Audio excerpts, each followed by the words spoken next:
Perfecto. Entonces, en este instante nos vamos a centrar en qué es lo que está pasando cuando yo echo algunas sustancias en agua, qué es lo que va a ocurrir a nivel molecular. Entonces, para esto vamos a hacer el ejemplo con azúcar. ¿Qué pasará si yo agarro azúcar y lo disuelvo en agua? ¿Qué pasa si agarro sal de mesa y lo disuelvo en agua? Y luego vamos a hablar también de otra cosa particular que sería el HCl, un ácido. Entonces, ¿por qué el azúcar? Si nosotros vemos la fórmula del azúcar, bueno, el azúcar es sacarosa, C12, H22 o 11. Es decir, es una sustancia molecular. La sal es cloruro de sodio, la sal de mesa, lo que sería una sustancia iónica. Y el HCl, que ahí está la fórmula, en realidad lo puse al revés, esto se llama ácido, bueno, si está en disolución acuosa, ácido clorhídrico. Perfecto. Y esto igual es una sustancia molecular. Pero algo muy curioso, es una sustancia molecular ácida. Vean que ahorita en otro video, en otro de esos paréntesis que les mencioné que es importante que dominemos, voy a explicar cuál es la definición de ácido, cuál es la definición de base. Ahorita, ¿cómo sabemos que es un ácido? Y por el nombre. Ustedes sí ya estudiaron nomenclatura y saben que eso se llama ácido clorhídrico, así es que sabemos que es un ácido. Es una sustancia ácida. No sabemos bien, tal vez, cuál es la definición en este instante, pero sí sabemos qué dice. Se llama ácido clorhídrico, es porque es un ácido. Listo. ¿Por qué voy a mencionar estos tres? Porque curiosamente, estos tres van a tener un comportamiento diferente cuando se disuelven en agua. Ojo, recordemos que una sustancia molecular son moléculas, entidades discretas, una a la par de la otra. Entender que dentro de la molécula, lo que mantiene unidos a los átomos son enlaces covalentes, pero entre moléculas, lo que las mantiene unidas son fuerzas intermoleculares. Listo. Mientras que en una sustancia iónica, lo que sí tenemos son redes de iones. Entonces yo voy a tener el ion sodio rodeado de iones cloruro y cada ion cloruro rodeado de iones sodio. Entonces, entender que en esa sustancia iónica lo que tengo son redes de iones, enlaces iónicos, no tengo fuerzas intermoleculares. Perfecto. Pero tanto el azúcar como la sal se disuelven en agua. ¿Qué será lo que pasa? Ah, bueno, igual el HCl, que son sustancias moleculares, pero luego lo mencionamos a él. Entonces, en este caso, ¿qué pasará con el azúcar? Y en general con cualquier sustancia molecular. Básicamente, alguien podría decir, qué fácil. Simple y llanamente tengo C12, H22 o 11 sólido, lo disuelvo en agua y entonces me queda exactamente la misma sustancia acuosa. Y es cierto, todo bien con eso, pero eso no nos dice nada. Uno, es un proceso físico, igual se puede representar con una ecuación, pero no nos dice nada. Si estaba sólido, le echan agua, todo bien, pero ¿qué pasó exactamente? Lo que vamos a asumir es lo siguiente. Nosotros vamos a tener todas esas moléculas que estaban una a la par de la otra, unidas por fuerzas intermoleculares, y al agregarlo en agua, las moléculas se van a separar un poquito. Pero vean que todo bien, no se están rompiendo enlaces, nada está pasando, simplemente las moléculas se alejan, nada del otro mundo. ¿Y qué es lo que va a pasar? Las moleculitas de agua van a rodear cada una de las partículas de soluto. Evidentemente aquí en medio hay otro millón de moléculas de agua, otros millones de millones, pero lo que quiero decir es que en el proceso de una sustancia molecular en agua, lo único que pasa es que vamos a decir, se da un proceso de solvatación. ¿Qué es la solvatación? Que las partículas del disolvente rodean a las partículas del soluto. Listo. La cantidad de partículas puede variar, puede ser mayor, puede ser menor, pero es lo único que pasa. ¿Qué es lo que ocurriría más bien con una sustancia iónica? Recordemos, nuevamente alguien puede decir, qué fácil, yo tengo cloruro de sodio sólido, lo echo en agua y voy a tener cloruro de sodio acuoso. que tal como habíamos dicho antes, cuando vemos algo acuoso es que está en agua. Y sí, pero nuevamente no nos está dando mucha información. Lo que ocurre aquí, recordemos que en el sólido significa que cada ion sodio está rodeado de iones cloruro y cada ion cloruro está rodeado de iones sodio. ¿Qué es lo que pasa si yo le agrego agua? Vean que aquí sí están pegados por enlaces iónicos. Lo que vamos a decir que ocurre es que se da una disociación. ¿Qué es la disociación? Es separar esos enlaces iónicos. Y entonces voy a tener por un lado los iones sodio y por otro separado los iones cloruro. Y además de la disociación, esa separación de iones, vamos a tener la solvatación. Vean que la solvatación siempre va a ocurrir. En este caso es que cada ion va a estar rodeado de moléculas de agua. Siempre. Entonces, vean que cuando yo tengo, aquí para comparar, una sustancia molecular, lo único que ocurre es el proceso de solvatación. Mientras que con una sustancia iónica, lo que va a pasar primero es una disociación y luego una solvatación. Recordando que solvatación es el proceso donde las moléculas de disolvente rodea las partículas de soluto.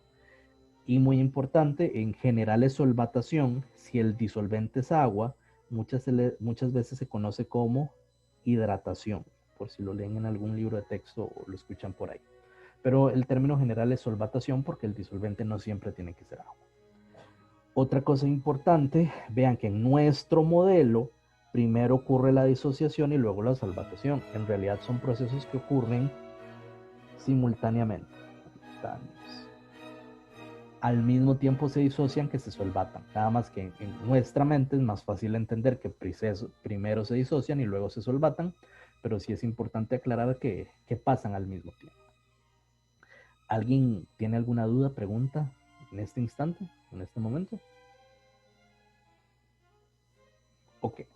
Aquí podrían surgir varias dudas, como por ejemplo, ¿y qué? Sí, bueno, el azúcar solo se solvata y la sal se ioniza, pero ¿y qué con eso? Eso tiene varias implicaciones, que implica que una disolución de azúcar tiene un comportamiento físico y químico, propiedades físicas y químicas distintas a las propiedades físicas y químicas de una disolución con sal, que es lo que vamos a explicar en un momento. Lo que ahorita quiero con esta parte es entender que el proceso es diferente, pero no dejarlo ahí como, sí, sí, sí, qué curioso. No, es que eso tiene implicaciones en algunas propiedades, que es precisamente lo que vamos a ver en otros videos. En el caso del HCl, se trata de una sustancia molecular, pero que tiene la característica de ser un ácido. En ese caso ocurre otra cosa. En el caso de sustancias moleculares ácidas y básicas, va a ocurrir un proceso que se llama ionización. Pero bueno, antes de continuar, podemos hacer la representación general, es decir, que nosotros podemos tener HCl puro, que sería HCl gaseoso, es decir, cloruro de hidrógeno. Una vez que lo disolvemos en agua, el cloruro de hidrógeno es un gas, así que se puede burbujear en agua, de forma que se genera una disolución acuosa de HCl, es decir, ácido clorhídrico, que de nuevo es un proceso físico de disolución, se está representando por una ecuación, todo bien. Sin embargo, no nos brinda tanta información. Como se ha dicho anteriormente, si uno ve que algo es acuoso, entender que el mayor componente es agua, en realidad es una disolución, pero no nos da un ejemplo claro de qué es lo que está pasando, y es precisamente lo que queremos contestar a continuación. En este caso se trata de moléculas, de entidades discretas. Entonces aquí yo tengo una sola molécula de HCl unida con otra molécula de HCl. Lo que mantiene unidas esas moléculas de HCl sería dentro de las moléculas, es decir, los átomos dentro de la molécula están unidos por enlaces covalentes. Entre las moléculas serían fuerzas intermoleculares, que como se trata de gases, en realidad las magnitudes son muy bajitas de las fuerzas. Bueno, ahí tenemos las moléculas. ¿Qué es lo que va a pasar una vez que se agregan en agua? Básicamente, esas moléculas se van a romper. Y entonces vamos a romper el enlace covalente y vamos a tener por un lado el ion hidronio y por otro lado el ion cloruro. Es decir, que lo primero que va a ocurrir es un proceso que nosotros vamos a llamar ionización. Y luego, como en los casos anteriores, cada una de las partículas de soluto van a verse rodeadas de moléculas de agua. Es decir, que aparte de la ionización, vamos a tener la solvatación.